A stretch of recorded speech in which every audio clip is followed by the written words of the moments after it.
பணம் ஏறிடப்படாது. அது குலத்தொழில். ஏண்டா, ஆடு மாடு மேய்த்தல் குலத்தொழில், நாங்க மீன் பிடிக்கிறது குலத்தொழில், வேளாண்மை செய்வது குலத்தொழில், பணம் ஏறுவது குலத்தொழில். இப்ப உட்கார்ந்து பேசிக்க, உனக்கு என்ன தொழில்? இப்படியே பேசியிருக்கடா பரதேசி நாய, உனக்கு என்ன தொழில்? சோறு சொல்லாது, சோறை ஏன் திட்டத்துக்கு பயன்படுத்துற? தண்ட சாதம்னு சொல்லு, தண்ட ரைஸ்ரா, தண்ட ரைஸ் அப்படி ஒண்ணு பேசிவிட்டோம். தண்ட ரைஸ் கொடுமை. இத்தனை லட்சம் பேர் வேலை இல்லாமல் இருக்காங்க. நேற்று வரை மீனவன் கைது செய்யப்பட்டிருக்கான். அதை பத்தி ஒரு கருத்தாளன், ஒரு அரசியல் விமர்சகர், ஒரு ஆய்வறிஞர் எவராது பேசுவார? பேச மாட்டாங்க. ஆனால் சீமான் ஸ்டாலினை பார்த்து விட்டார். ஸ்டாலின் பெட்டி வாங்கி விட்டார். சீமான் ஸ்டாலின் பெட்டி வாங்கி விட்டார். அதே நாயே ஸ்டாலின் சீமான் பெட்டியை கொடுத்து விட்டார் என்று பேசடா பரதேசி நாயே. சீமானுக்கு ஸ்டாலின் பெட்டியை கொடுத்து விட்டார். சொல்லடா, சொல்றாடே, சொல்றா. எதையாவது பேசி திங்கிறது, எதையாவது. நாங்க விவசாய குடும்பத்தில் விதைக்கும் போது கூட 10 கையை விதைப்போம். ஏன்? புறா, மயில், சிட்டு, இந்த மைனாலாம் பொறுக்கி திங்கிட்டு. அது மாதிரி நாங்க பேசும்போது 1 மணி நேரம் பேசும்போது 2 அப்படி சிந்தி விடுறது. அதை வச்சு இந்த வலைவலி, இந்த வாடகை வாய்கள் பிழைச்சிட்டு போட்டும்ட்டு 2 பேசி விடுறது. மக்களின் பிரச்சனைகள் லட்சம் இருக்குது. லட்சம் போராட்டங்களுக்கு 3 ஆண்டுகளில் திராவிட மாடல் அரசு அனுமதி கொடுத்திருக்குதுன்னு பேசுறாரு முதல்வர். அதை ஒருத்தம் பேசிருக்கா? லட்சம் பிரச்சனை என்றால் லட்சம் போராட்டங்களை என் மக்களுக்கு திணித்தது நீங்கள்.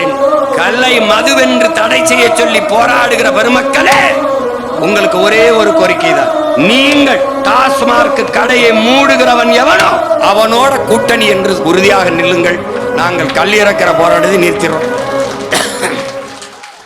நீ இதை எதிர்த்து போராடுறதே அவன் ஒரு 1/2 சீட்டை எங்கேயாவது கொடுத்து நிக்க வைப்பானாங்கிற ஒரு சீட்டை அப்படி. வேற எதுக்கு? வேற எதுக்கு? வேணுகள மாதிரி ஒரு வெட்டி கூட்டம் உலகத்தில் இருக்குன்னு நினைக்கிறியா நீ? வெட்டி கூட்டம் எதையாவது பேசி பிழைத்துக் கொண்டே இருப்பார். அவர்களுக்கு கல்லை தடுப்பதல்ல பிரச்சனை. சீமான் மக்களிடத்தில் போய் சேருகிறான். சீமானை வளர விட்டுறக்கூடாது.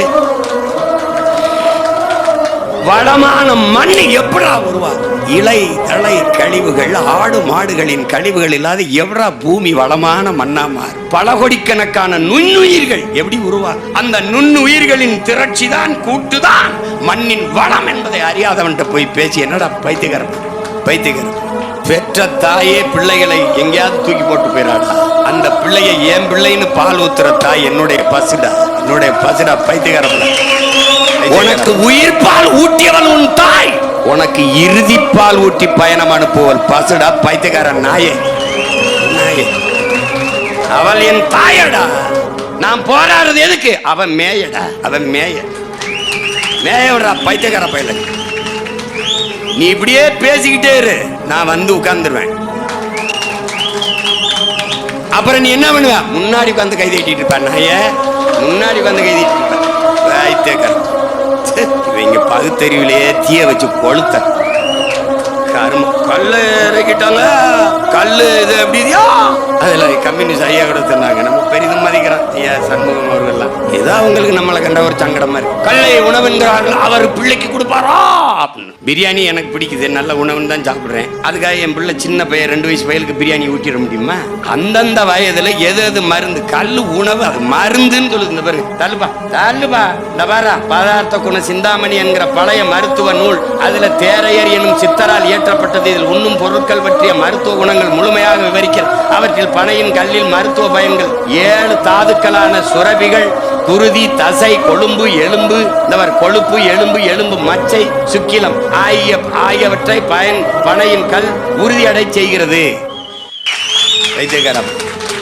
பைத்தியக்கார பயல, முட்டா பயலுக்கு பிறந்த முட்டா பயல. நீ பிறந்தவன தாண்டா உங்க ஆத்தா உனக்கு பால் ஊற்றா. பிறக்கும் போது, நீ இறக்கும் போது, சாகும் போது நாயே உனக்கு சங்கல பால் ஊத்துறாள். அது பசு பால் தாண்டா நாயே.